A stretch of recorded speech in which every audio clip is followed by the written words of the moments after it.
پھر ایک ثانیے کی توقف کے بعد نادو کی طرف دیکھ کر بولا، بیٹی تمہارا زخم تازہ لگتا ہے، اسے پٹی کی ضرورت ہے۔ تم جب تک ناشتہ کرو میں گھر جا کر مرہم پٹی کا سامان لے آتا ہوں، اور تم دونوں کی حالت بھی ٹھیک نہیں، کہو تو کپڑوں کا جوڑا بھی لے آؤں؟ نہیں مولوی صاحب، آپ کا شکریہ، کپڑوں کو رہنے دیں، البتہ مرہم پٹی کا سامان ہو تو عنایت فرما دیجیے۔ میں نے کہا ضرور۔ ہم دونوں نے ہی اس بھلے مانس مولوی صاحب کا شکریہ ادا کیا اور ناشتہ کرنے لگے۔ مولوی صاحب باہر چلے گئے، وہ تھوڑی ہی دیر میں واپس لوٹ آئے، شاید ان کا گھر قریب ہی تھا۔ ہم ابھی ناشتہ کر رہے تھے، ان کے ہاتھ میں کپڑے کا ایک تھیلا تھا، اس میں شاید مرہم پٹی کا سامان تھا۔ وہ انہوں نے ایک طرف رکھ دیا اور خود کونے میں جا کر ایک محراب کے سامنے بیٹھ گئے۔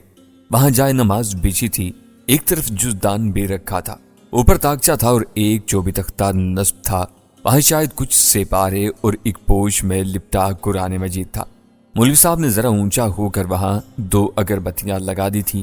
ناشتے سے فارغ ہونے کے بعد ہم خود کو توانا محسوس کرنے لگے، نیند بھی پوری کر چکے تھے، تھکاوٹ بھی جاتی رہی تھی، خود کو اب ہم تازہ دم محسوس کرنے لگے۔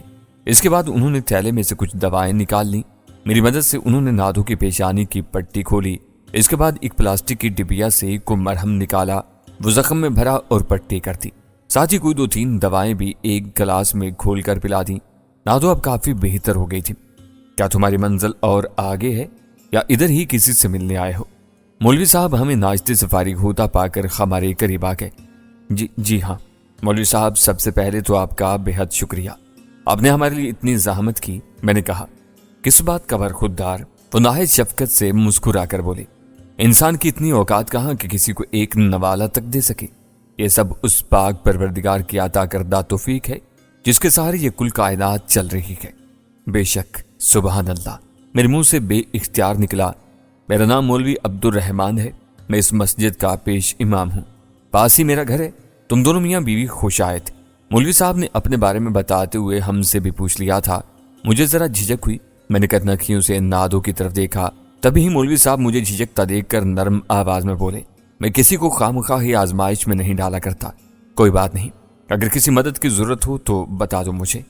نہیں مولوی صاحب، ایسی بات نہیں، دراصل ابھی میں نے اتنا ہی کہا تھا کہ اچانک باہر ایک زوردار آواز ابھری، ہے کوئی اللہ کا سخی، اس بابے کو خیرات، کوئی مانی ٹکر، کوئی روپیہ دے دے۔